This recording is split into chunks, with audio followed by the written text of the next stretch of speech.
इस सेशन में हम बात करने वाले हैं एक इम्पोर्टेंट एस्पेक्ट की, कंस्ट्रक्टर ओवरलोडिंग। कंस्ट्रक्टर ओवरलोडिंग एक इम्पोर्टेंट एस्पेक्ट है जावा में। आइए देखते हैं इस सेशन में किस प्रकार हम कंस्ट्रक्टर ओवरलोडिंग को इम्प्लीमेंट कर सकते हैं। सबसे पहले बात करते हैं कंस्ट्रक्टर ओवरलोडिंग होता क्या है।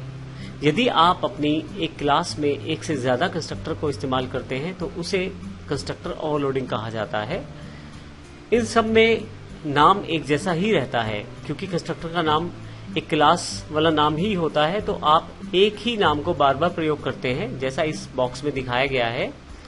परंतु डिफरेंशिएट करने के लिए आप अलग अलग पैरामीटर्स का इस्तेमाल करते हैं। जैसे पहले वाले एग्जाम्पल में स्ट्रिंग का प्रयोग किया गया है, जबकि दूसरे वाले एग्जाम्पल में इंटीजर का और तीसरे वाले एग्जाम्पल में डबल का प्रयोग किया गया है।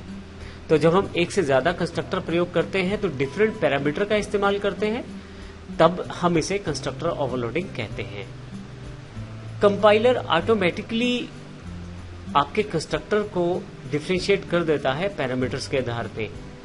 अब जब आप कोई ऑब्जेक्ट बनाते हैं और जो वैल्यू असाइन करते हैं ऑब्जेक्ट बनाते समय, उस समय उस प्रकार के कंस्ट्रक्टर को ही इन्वोक किया जाता है जिस प्रकार की वैल्यू आपने उसे असाइन की है और जिस प्रकार का पैरामीटर उसको भेजना है।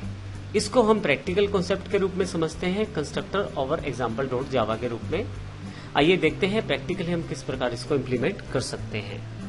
यहां हमारे पास एक एग्जाम्पल उपलब्ध है कंस्ट्रक्टर ओवरलोडिंग का। जो एग्जाम्पल है इसमें हमने एक क्लास को डिफाइन किया है, कंस्ट्रक्टर ओवर एग्जाम्पल।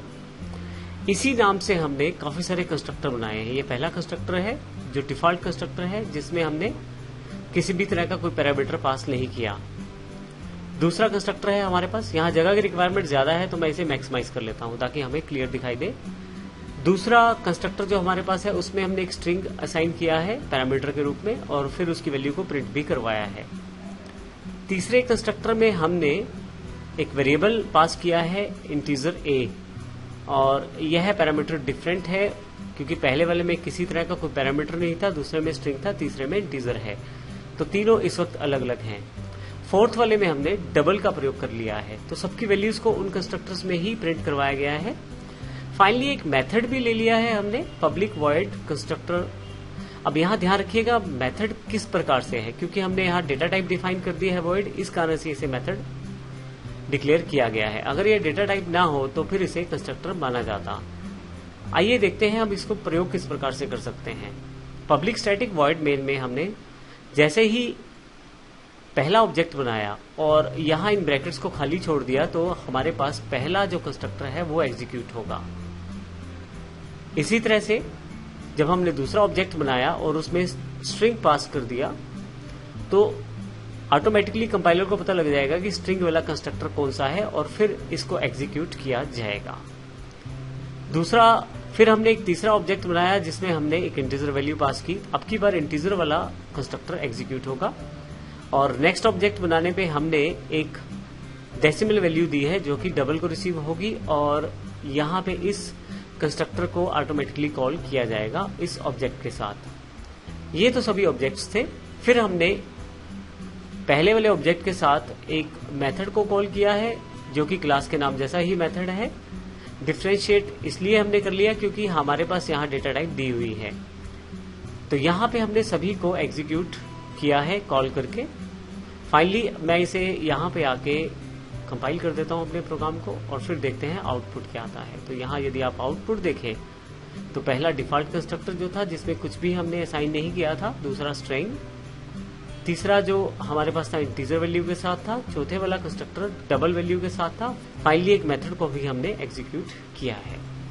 तो इस प्रकार यदि आपके पास एक से अधिक कंस्ट्रक्टर रहते हैं और उनमें पैरामीटर में डिफरेंस रहता है, चाहे वो नंबर ऑफ पैरामीटर्स हो या वैल्यू ऑफ पैरामीटर्स हो, चाहे वह नंबर ऑफ पैरामीटर हो, टाइप ऑफ पैरामीटर हो या ऑर्डर ऑफ पैरामीटर हो।